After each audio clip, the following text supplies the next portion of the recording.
سیدنا ابراہیم بن ادم کے بارے میں چند دن پہلے میں نے ایک رسالے میں پڑھا، اور یہی بات پیر سید جماعت علی شاہ صاحب محدث علی پوری رحمۃ اللہ علیہ، آپ نے اگر دیگر بہت سارے علماء صوفیاء نے اس بات کو لکھا ہے کہ یہ جو کتا ہوتا ہے نا، کتا یہ رات کے پہلے حصے میں جاگتا رہتا ہے، اور جب تہجد کا وقت شروع ہے تو یہ کتا سو جاتا ہے، اور جو بکری ہوتی ہے یہ پہلے حصے میں سو جاتی ہے، اور جب تہجد کا وقت ہے یہ تو جاگ جاتی ہے۔ یہی وجہ ہے کہ کتے کی نسل میں اللہ نے برکت نہیں رکھی، بکری کی نسل میں اللہ نے برکت رکھی ہوئی ہے۔ یہ تہجد کے وقت میں اٹھنے کا اتنا فائدہ ہوتا ہے، جو اس وقت اٹھ جائے اللہ تعالیٰ اس کو بھی برکت عطا فرما دیتا ہے۔ اگر اٹھ کر وہ ذکر اذکار اور تسبیحات کر بیٹھے تو پھر تو سونے پہ سہاگا ہو جاتا ہے، سمجھے؟ تو بہرحال فجر کی نماز پڑھنا یہ تو پھر ہر مسلمان پر فرض ہے نا،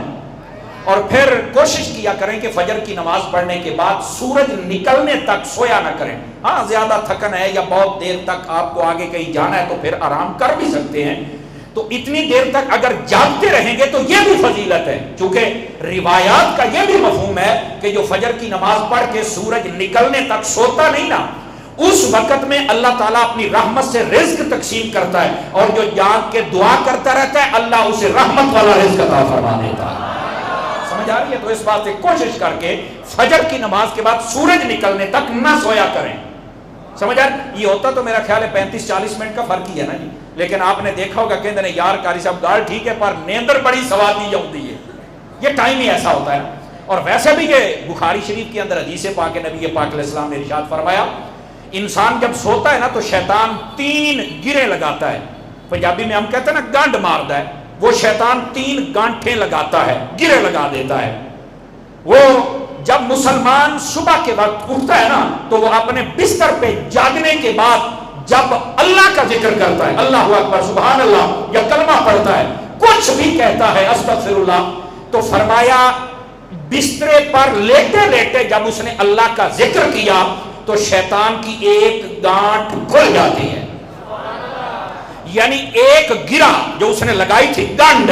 وہ ایک کھل گئی۔ فرمایا جب وہ اٹھ کر وضو کرتا ہے تو اس کی دوسری گانٹھ کھل جاتی ہے،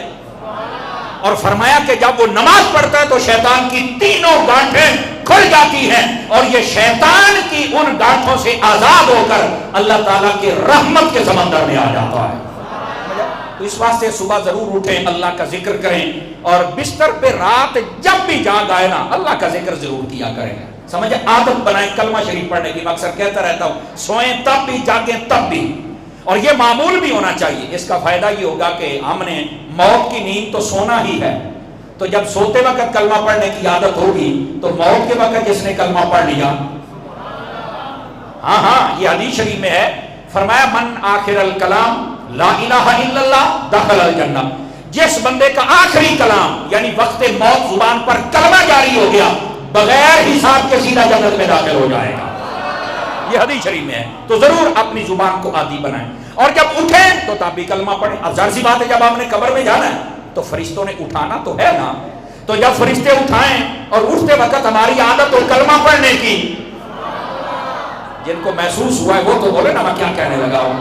تو آپ جو کلمہ پڑھ دیں ان کے سامنے تو پھر مجھے بتائیں وہ سوال کریں گے یا مبارک دیں گے کہ یار جو پوچھنا تھا وہ تو پہلے ہی بتا بیٹھے ہو۔ اس واسطے ضرور آپ اس عادت کو اپنایا جائے۔